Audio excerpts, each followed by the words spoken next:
Mister M اے جناح، میں وضاحت کر دوں کہ میری تقریر کے اس حصے میں لفظ قائد اعظم استعمال نہیں ہوگا.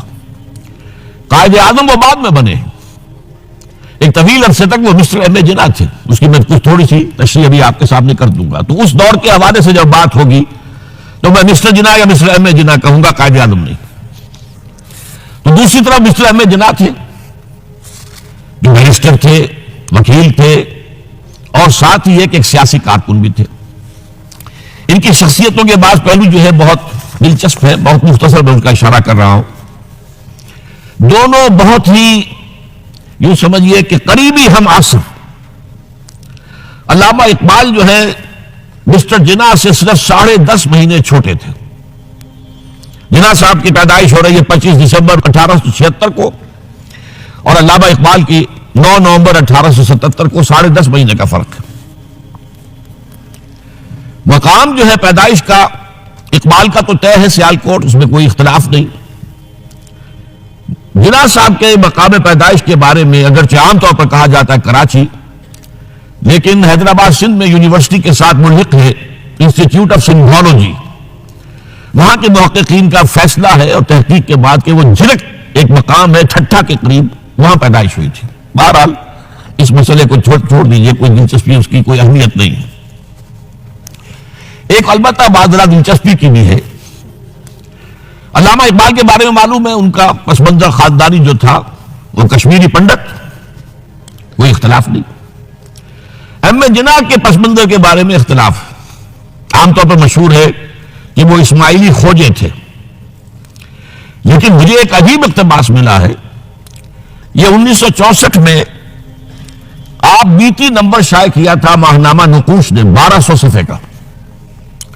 اس میں تمام مشاہیر کی زندگی کے حالات ان کے اپنے تحریر سے یا اپنے قول کے حوالے سے بڑی خوبصورتی سے جمع کیے گئے. اس میں مسٹر جناح کا قول یہ ہے کہ میں اصل میں منگومری کے علاقے کے راجپوت ایک خاندان کی نسل سے ہوں. اس میں ان کا قول سنا دیتا ہوں، میرے پاس اس کی فوٹو سٹیٹ موجود ہے. میں پنجابی راجپوت ہوں. کئی پشتیں گزری، میرے ایک جد کاٹھیا واڑ چلے گئے تھے، وہاں انہوں نے ایک خواجہ لڑکی سے شادی کر لی تھی اور انہی کے خاندان میں مل گئے تھے. اس وقت سے ہم لوگ کھوجوں میں شمار ہونے لگے. میرے وہ جد جو کاٹھیا واڑ چلے گئے تھے ضلع منگومری کے رہنے والے تھے. اب اس کا حوالہ کیا ہے؟ یہ بات قائد اعظم کے منہ سے اس وقت نکلی جب نواب صاحب باغپت نے کہا کہ آپ کا خاندان تو تجارت پیشہ ہے، پھر آپ میں یہ گھن گرج کہاں سے آئی؟ تو اس کے جواب میں قائد اعظم نے فرمایا کہ میں اصل میں اسماعیلی کھوجا نہیں ہوں، بلکہ میری رگوں میں جو خون ہے وہ راجپوت کا ہے. اور اس کے راوی ہے صغیر احمد عباسی، پرائیویٹ سیکریٹری نواب صاحب چھتاری. بہرحال یہ ایک دلچسپی کی بات تھی اور کوئی اہمیت اس کی خاص نہیں ہے. البتہ ایک اور بات جس کی اہمیت ہے، علامہ اقبال کے خاندانی اثرات میں مذہبی روح، مذہبی جذبہ جو ہے وہ بڑا گہرا تھا. ان کے والد شیخ نور محمد صوفی مزاج بزرگ تھے. نماز روزے کی پابندی والی معاملہ تو تھا ہی 100%، لیکن ان کا مزاج صوفیانہ تھا. والدہ بہت نیک. پھر ان کی ابتدائی تعلیم جو ہے جس ماحول میں ہوئی ہے، علامہ میر کاشمیری بہت بڑے عالم، بہت بڑے جو ہے مدرس، ان کا فیض حاصل ہوا ہے. تو یہ اقبال کی تربیت کے اندر، ابتدائی تربیت کے اندر مذہب کا حصہ کافی تھا. ایسی کوئی چیز محمد علی جناح کے معاملے میں ہمارے علم میں نہیں ہے. جناح پوجا ان کے والد تھے اور ایک عام درجے کے کاروباری تھے، چمڑے کا کاروبار کرتے تھے. لیکن اس میں شک نہیں کہ ذہانت، فطانت، محنت، مشقت میں محمد علی جناح بہت آگے تھا، بہت آگے تھا. اس نے 16 سال کی عمر میں میٹرک تو کیا، لیکن پھر ذرا غور کیجئے 20 سال کی عمر میں انگلستان سے بیرسٹری کر کے واپس آ گیا. 20 سال کی عمر میں، اور آتے ہی پریکٹس شروع کی کراچی میں. کراچی میں پریکٹس نہیں چل سکی، جمی نہیں، تو پھر چلے گئے بمبئی، اور بمبئی میں ان کی پریکٹس جو ہے وہ جم گئی. اب یہاں سے معاملہ جو آگے کا ہے وہ بہت اہم ہے. محمد علی جناح کا مزاج بنیادی طور پر سیکولر اور نیشنلسٹ تھا. چنانچہ 1906 میں جب مسلم لیگ قائم ہوئی ہے وہ مسلم لیگ میں شامل نہیں ہوئے. ان کا کہنا یہ تھا کہ اس کا نصب العین بلند نہیں ہے، اس کا مقصد اعلیٰ نہیں ہے. یہ کیا؟ یہ صرف اپنی جداگانہ نمائندگی کے حصول پر اور انگریز کو اپنی وفاداری کا یقین دلانا، یہ کوئی اونچا نصب العین تو نہیں ہے. اس کے بجائے وہ کانگریس میں تھے اور دادا بھائی نورو جی جو صدر تھا کانگریس کا، اس کے سیکریٹری تھے. اس کے بعد بھی 7 برس تک وہ مسلم لیگ میں شامل نہیں ہوئے. 1913 میں جب مسلم لیگ نے بھی خود اختیاری کے حصول کو اپنا نصب العین بنا دیا تب مسلم لیگ میں شامل ہوئے، اور وہ بھی مولانا محمد علی جوہر کے بہت اصرار پر. اس کے بعد بھی 1920 تک انہوں نے ڈوئل ممبرشپ برقرار رکھی، کانگریس کے بھی مسلم لیگ کے بھی.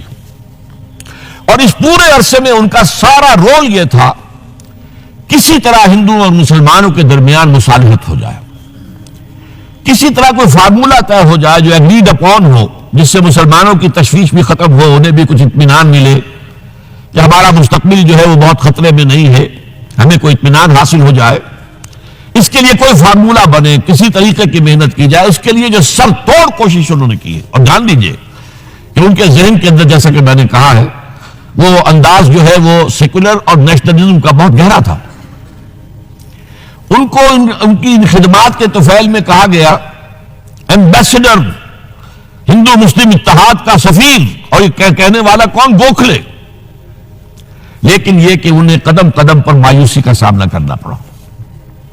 انہوں نے بڑی محنت کر کے، کیونکہ 1920 تک ان کے پاس ڈوئل ممبرشپ تھی، تو کوشش کی کہ کانگریس کا اور مسلم لیگ کا اجلاس ایک ہی مقام پر ہو تاکہ لیڈروں کا آپس میں میل جول، گفتگو، وہاں پہ ان کے بھی سارے لیڈر آئے ہوئے ہوں، ادھر کے بھی آئے ہوئے ہوں، تو اس سے یہ کہ گفت و شنید سے کوئی راستہ نکل آئے. چنانچہ 1915 میں بمبئی میں اجلاس ہوا اور 1916 میں لکھنؤ میں. اور لکھنؤ میں پہلی مرتبہ ہندوؤں نے کچھ مسلمانوں کے اس مطالبے کو تسلیم کیا کہ انتخابات جو ہیں جداگانہ اصول پر ہوں گے، مسلمانوں کو ان کی جو تعداد ہے آبادی کی اس کی نسبت سے سیٹیں ملیں گی. یہ جناح کی بہت بڑی کامیابی تھی. لیکن اس کے پس منظر میں نوٹ کیجئے ایک اور چیز تھی بڑی اہم.